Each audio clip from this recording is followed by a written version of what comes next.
Que se passerait-il si un meurtrier, lors de son plan machiavélique, ne sait pas qu'il est filmé dans le moindre de tous ses faits et gestes? Eh bien, c'est l'histoire que je vais vous raconter aujourd'hui.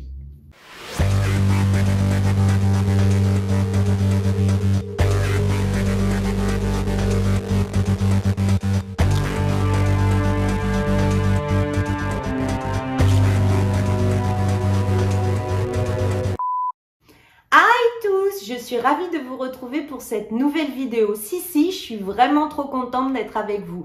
Bon, déjà, pour commencer, comme je le dis toujours, on va se mettre bien. Tu t'abonnes, c'est la meilleure chose que tu puisses faire pour m'aider et c'est gratuit. L'histoire d'aujourd'hui, elle a déjà été faite sur YouTube partout, mais moi j'avais trop envie de la faire.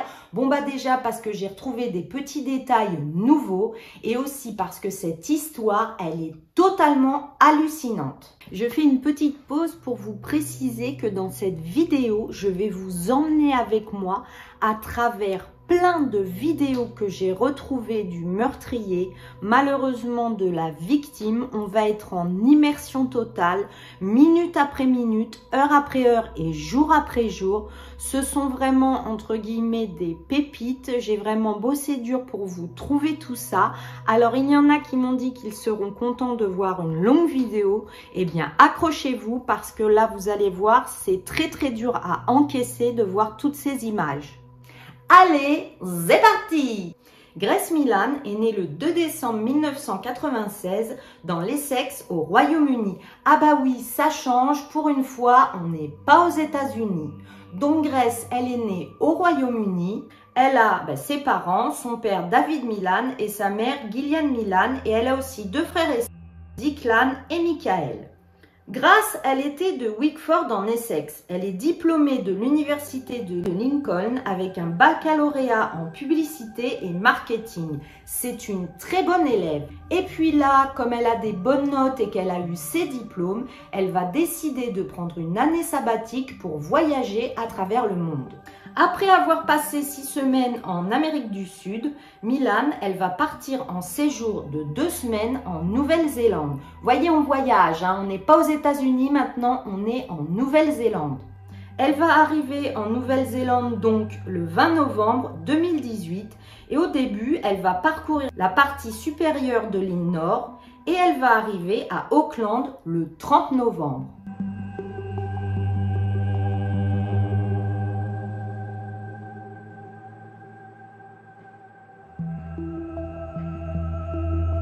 Et puis là, elle s'ennuie, elle a envie de rencontrer du monde, elle va aller sur son application Tinder, se géolocaliser dans le pays et la ville où elle est et voir si elle peut rencontrer des garçons. Et ça va matcher, elle va en rencontrer un certain Kempson. Parlons un peu de ce Kempson. Il s'appelle Jess Shane Kempson. Alors lui, on va démarrer sur son enfance. À l'âge de 9 ans, malheureusement, ses parents vont divorcer et sa mère, elle va déménager, partir à l'étranger et le laisser avec son père. Lui, il va tout tenter pour reprendre contact avec elle, mais cela ne fonctionnera jamais. Sa mère va le laisser tomber totalement.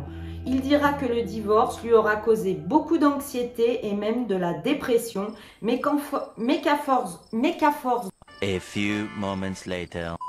force d'en parler avec ses amis et sa famille, il se sortira de la dépression et ça ira mieux, mais ça laissera chez lui un traumatisme profond. Au lycée, Kempson a joué au softball au niveau de représentant régional pour plusieurs équipes. Par la suite, il aurait travaillé comme ouvrier et aussi comme barman. Mais quelque chose s'est passé entre lui et sa famille qui l'amènera à aller en Australie, qui l'amènera à se déplacer en Australie pour plusieurs séjours, pour mettre comme une distance entre lui et sa famille, mais on ne sait pas ce qui s'est passé pour cette dispute. Bon donc, il va faire plusieurs allers-retours entre chez lui et l'Australie. Il va faire beaucoup de sport là-bas et un ami sportif dira de lui: il était effrayant, sa vie tournait tout le temps autour des filles, il ne parlait que de rencontrer des filles. C'était son passe-temps favori, son obsession. Il ira également faire des voyages en Nouvelle-Zélande et selon certaines allégations, en 2016 à Auckland, il aurait rencontré une jeune femme avec qui il aurait eu une petite fille. Celle-ci lui aurait donné rendez-vous quelques mois plus tard pour lui montrer une photo de sa petite fille bébé. Lui, tout naturellement, qu'est-ce qu'il va faire? Il va en parler à sa famille et sa famille va être en furie. Il n'accepte pas du tout cet enfant. Jess Kempson va finalement trouver du travail en tant que vendeur et va commencer à louer un appartement dans une chambre à l'hôtel Auckland City Life en octobre 2018. Mais revenons à Grace. Donc elle a matché avec ce jeune homme là dont je viens de vous parler, Jess Kempson.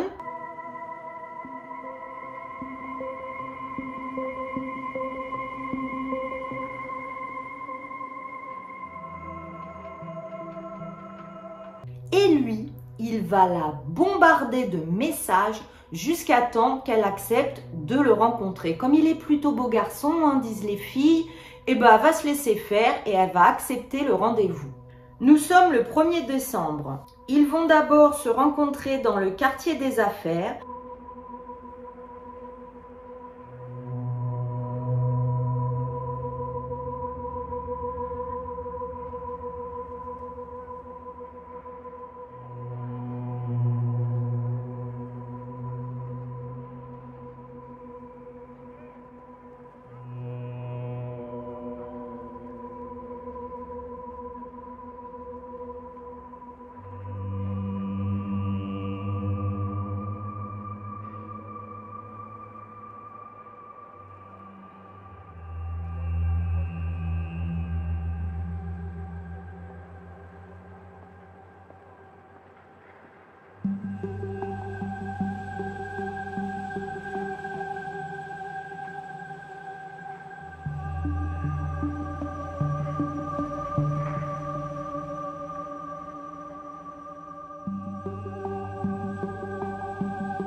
Ils vont être tous les deux très souriants, puis ils vont aller au restaurant où ils vont beaucoup parler, être extrêmement joyeux.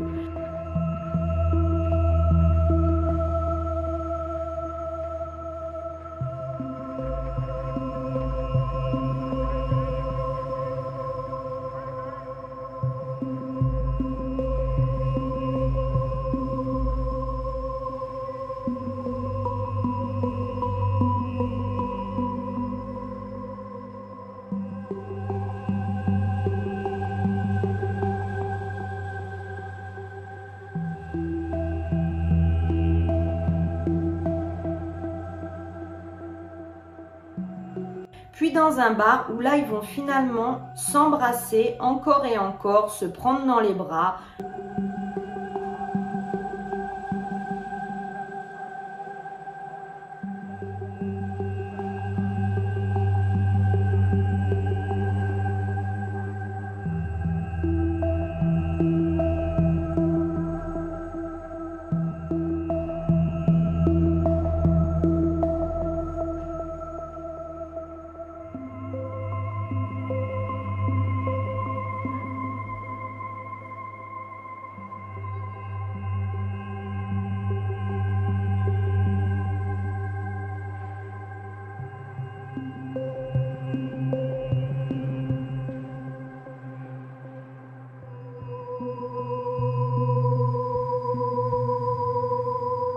Puis vers 21h45, ils vont aller à l'hôtel de Kempson.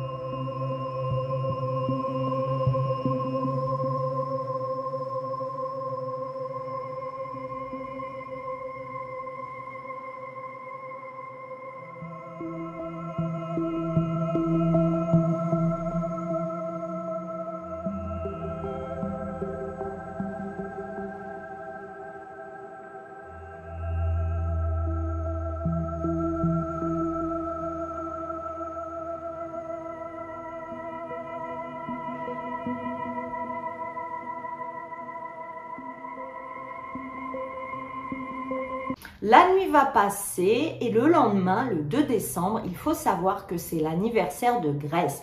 Donc toute sa famille, elle va lui souhaiter un joyeux anniversaire. Sauf que là, va y avoir un problème. Ben oui, parce qu'on est dans une DPAE et ça finit jamais bien dans mes histoires.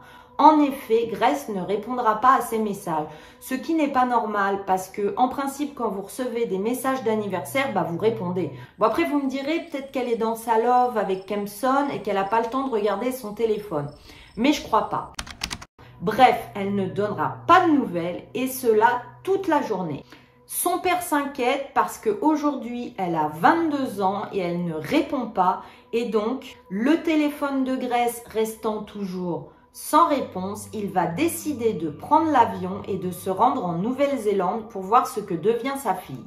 De là, on va se rendre compte qu'elle a disparu et il va faire une annonce à la télévision déchirante où il va pleurer et demander aux personnes s'ils ont des indices de lui dire où est sa fille et si c'est quelqu'un qui la retient de la relâcher, il va dire combien il l'aime. Bon là, la police, elle est au taquet du taquet sur cette affaire. C'est pas des lapins de 3 semaines. Directement, ils vont avoir l'idée de vérifier toutes les caméras de surveillance qui auraient pu filmer quelque chose sur les trajets de Grace. Toutes ces caméras de surveillance, eh bien, où l'on va voir Grace à son rendez-vous, Grace au restaurant, Grace au bar, puis dans la rue. Comme vous l'avez vu, sur les images de vidéosurveillance, on voit que Grace avait rendez-vous avec Jess Kempson. Ils vont tout de suite retrouver l'identité de ce jeune homme et le faire venir au commissariat pour l'interroger.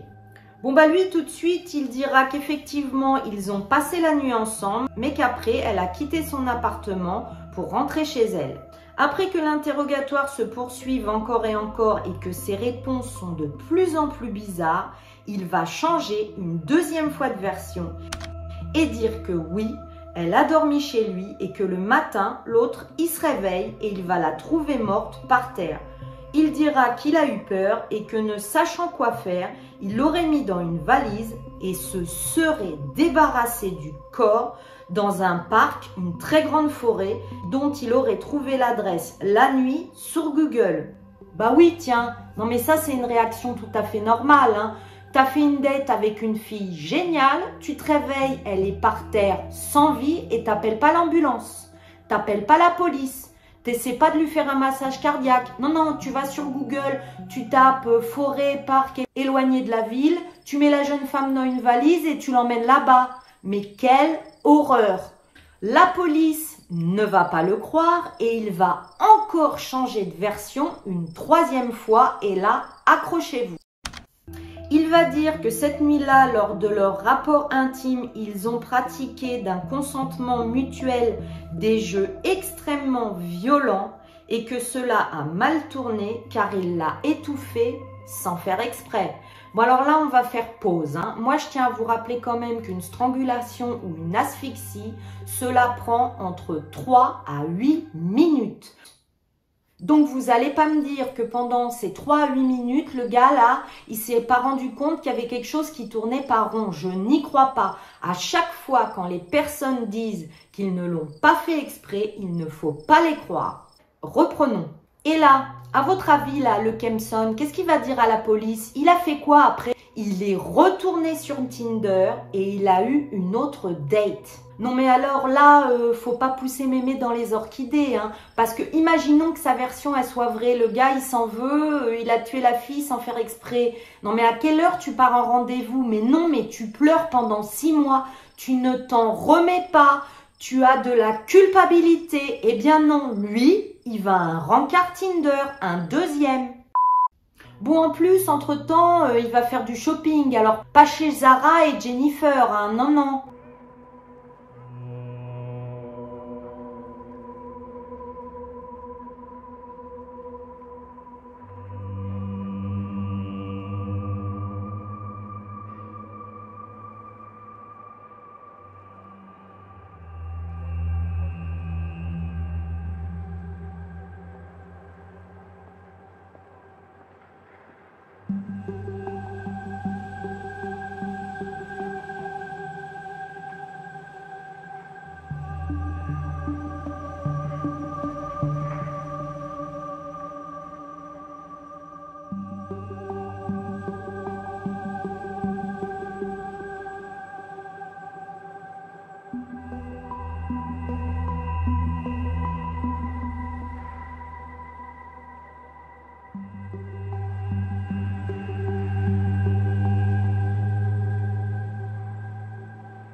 Rose, c'est le moi du futur qui vous parle. Je voulais vous dire qu'en faisant le montage et en ajoutant toutes ces vidéos, j'étais totalement choquée, outrée de voir le gars en détente qui choisit sa valise. Vous allez voir au fil de la vidéo, je suis totalement sur le cul. Ces images me laissent le sang glacé. J'ai vraiment la trouille, c'est le cas de le dire, ça fait vraiment très peur. Et je voulais vous dire que même si on a l'habitude de monter des vidéos sur des meurtriers, on n'en reste pas moins parfois un cœur sensible. Et cela vraiment me terrifie de voir ça en faisant le montage. Allez, on reprend.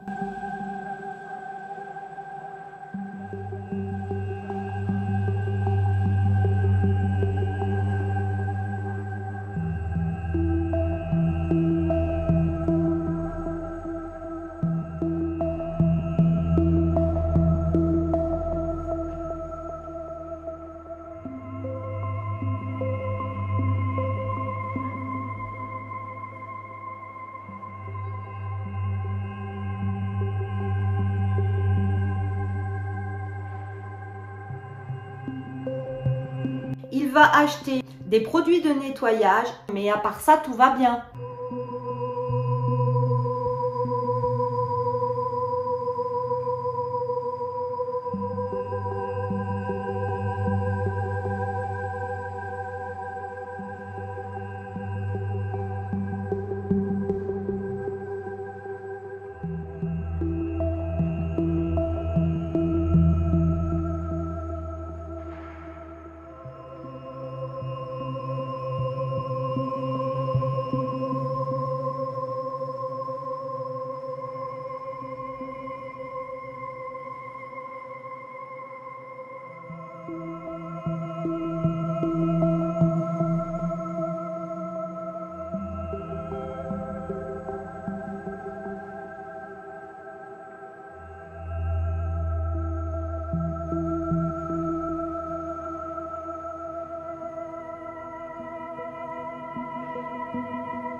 Donc il va à son rencard Tinder.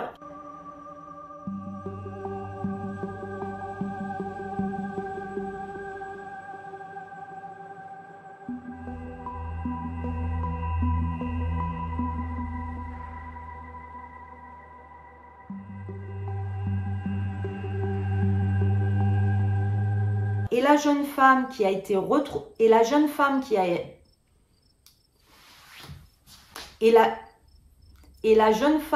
A few moments later. Et la jeune femme qui a été retrouvée après dira: avant de le rencontrer, il semblait normal et gentil, mais très insistant, il a envoyé beaucoup de messages.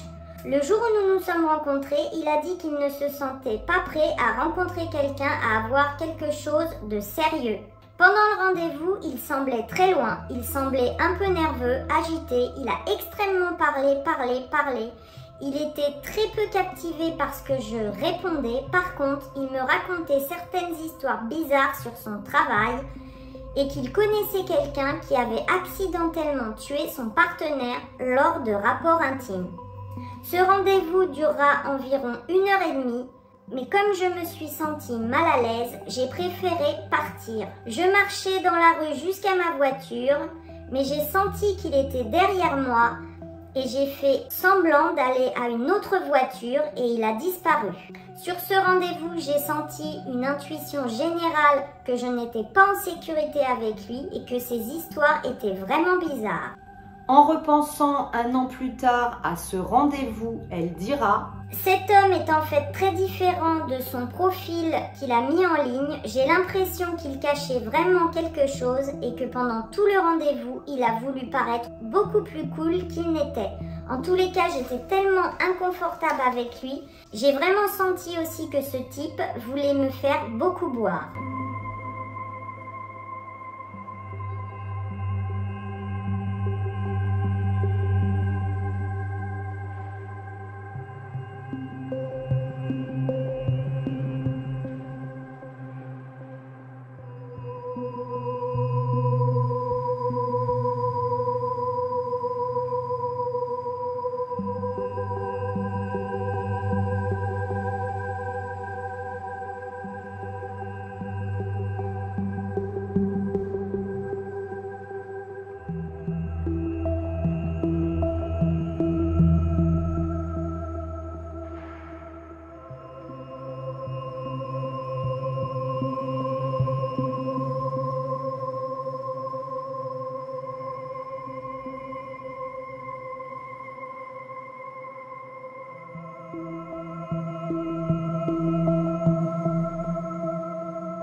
continue dans les choses totalement aberrantes. Pendant son interrogatoire, la police va fouiller dans son téléphone et retrouver des photos de Grace morte et nue. Oui, oui, le gars, il a pris la fille en photo. Mais quelle angoisse! Non mais alors lui là, faut qu'on se le dise, là on en est sûr, il est complètement décapsulé de la canette. Et là, malheureusement, le 9 décembre 2018, la police va retrouver le corps de Grace dans une valise, cachée dans les buissons, dans cette fameuse forêt que Kempson avait cherché sur Google. Bon, il n'a pas cherché que ça cette nuit-là, parce que quand il a tué Grace, il faut savoir que le gars, sitôt après, il est allé sur des sites olé, mais très hard. Oui, ben je peux pas dire le mot, sinon je vais être censurée. Ce meurtre va provoquer l'émoi dans un pays qui est réputé pour être extrêmement sécurisé, au point que la première ministre Jacinda Ardern s'est excusée en larmes auprès de la famille de la victime après la découverte de son corps et de ce qui lui était arrivé. À noter qu'il y aura une interdiction lors des premiers procès de dévoiler l'identité de Jess Kempson. Apparemment, c'est lui qui a demandé et on a le droit de faire cette demande. Donc pendant plusieurs mois dans ce pays, on ne verra pas son visage et aucun nom n'apparaîtra. Cette décision, relativement inhabituelle d'ailleurs, va susciter une certaine incompréhension au sein de l'opinion publique. Bon, les parents de Grace, eux, trouveront ça bien parce que pendant ce temps-là, on parle de la victime et on lui rend hommage, on ne parle pas du tueur.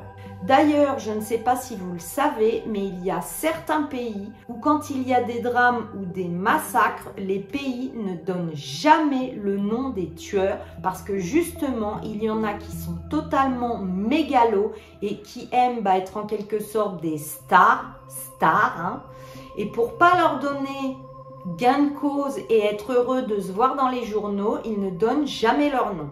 Qu'en pensez-vous? Est-ce que vous trouvez ça bien de ne pas donner le nom des tueurs, justement pour pas qu'ils se la pètent en soi-disant étant devenus populaires?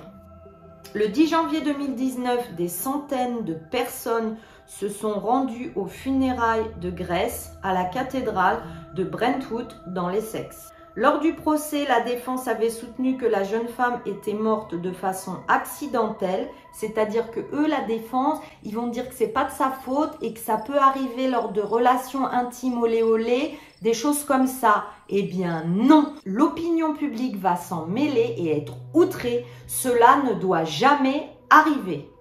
Dans un premier procès, il va être reconnu coupable d'agression intime et de menace de mort sur son ex. Eh bien oui, parce qu'il avait une ex qui est venue témoigner dans le procès et qui avait subi des pressions mentales, des menaces de mort et aussi des agressions intimes. Il la battait, elle a mis beaucoup de temps à le quitter et quand elle l'a quitté, elle a continué pendant des mois à avoir extrêmement peur. Donc, il va y avoir plusieurs procès qui vont être séparés les uns des autres.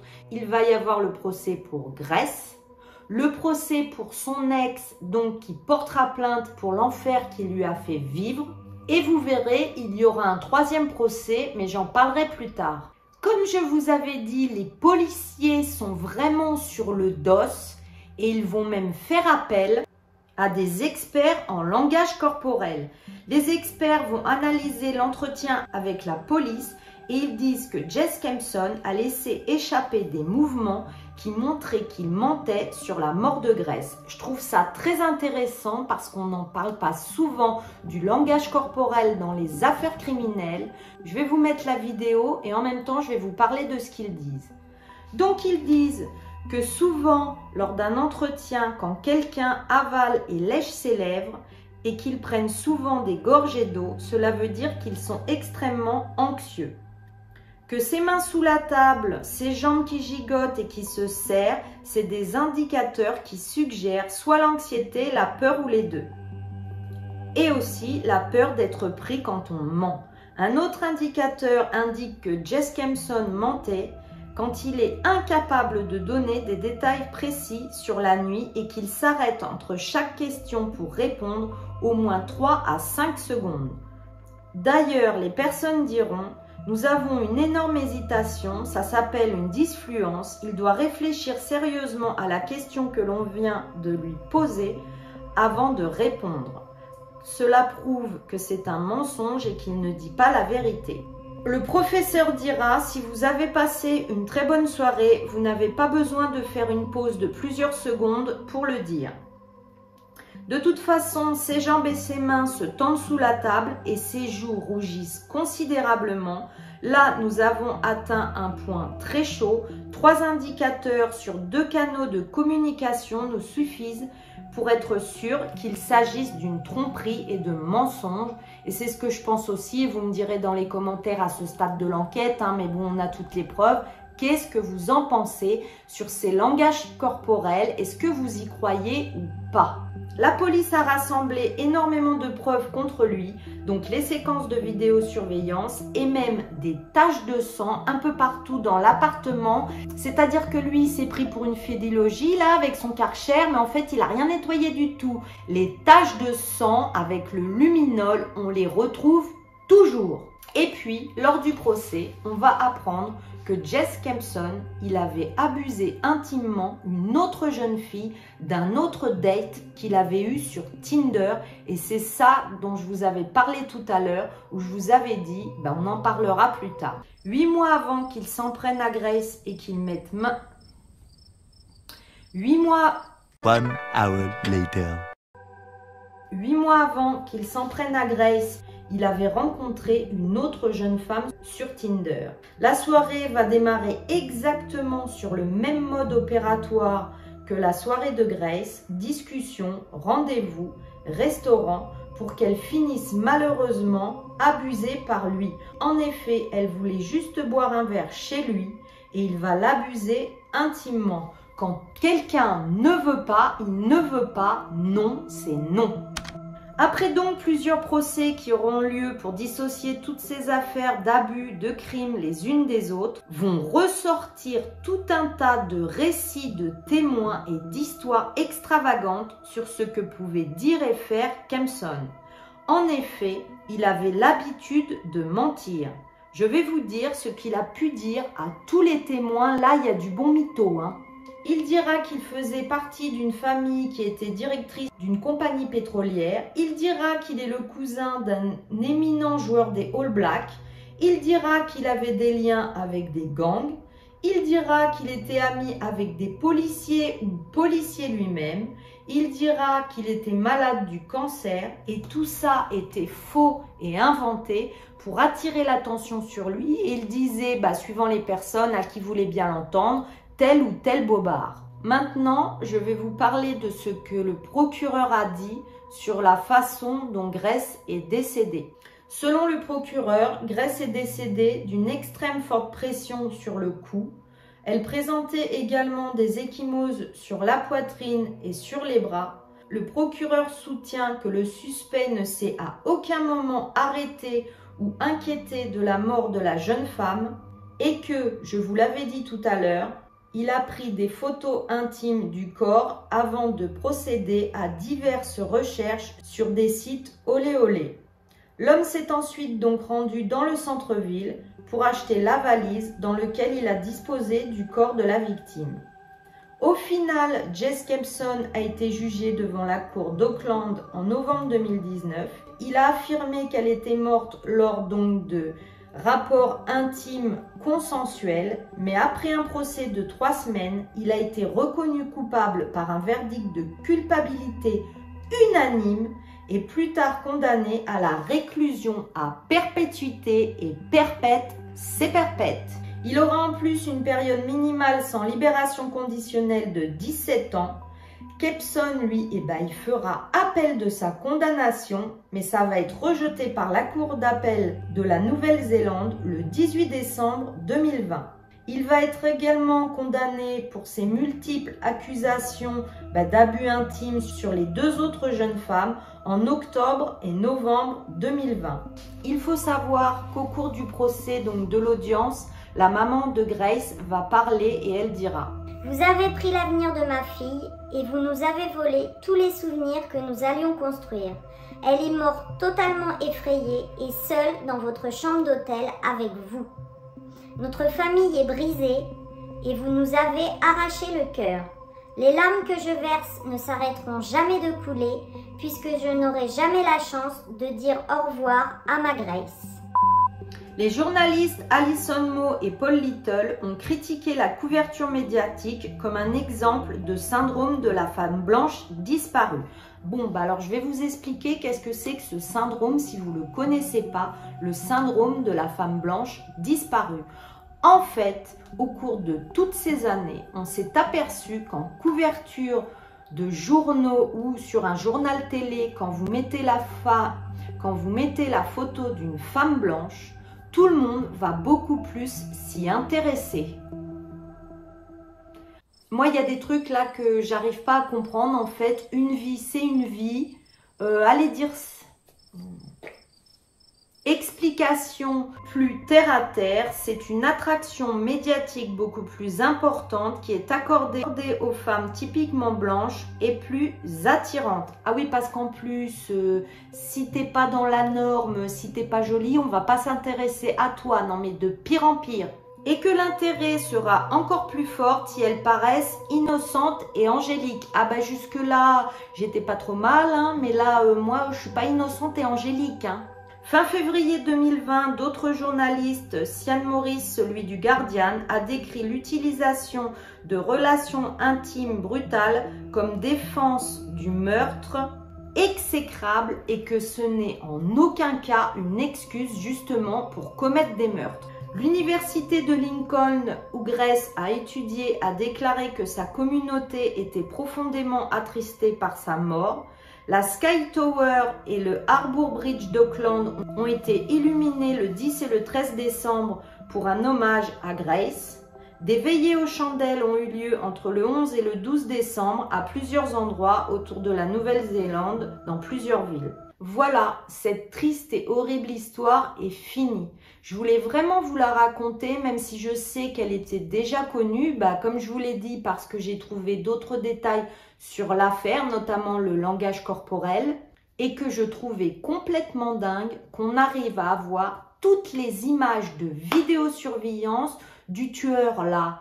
Mais comment ça se fait que les tueurs, déjà ils agissent en toute impunité, hein, qu'ensuite ils pensent pas qu'il y a des caméras, qu'ensuite ils savent pas que même si tu nettoies le liminol, ça découvre tout, qu'ensuite les gars, ils en ont rien à faire, hein, ils vont sur internet, ils vont faire des courses, ils ont des rencarts, mais dis-moi ça dans les commentaires.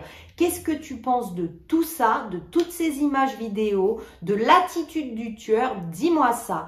Bon, vous en conviendrez, comme on a beaucoup parlé de caméra, laissez-moi un emoji caméra. Et puis, si t'en trouves pas, tu mets l'emoji que tu veux, hein, citrouille, le bonhomme qui rigole. Pensez à vous abonner parce que comme je vous l'ai dit, quand j'ai regardé les statistiques l'autre jour, j'étais sur le cucu, hein, j'ai vu qu'il y a des gens, ils me suivent depuis le début et ils ne s'abonnent pas. Pourquoi? C'est gratuit et moi, ça m'aide énormément. Moi, d'ici la prochaine vidéo, mais je vous dis de prendre soin de vous, de regarder derrière. Au revoir, bye bye.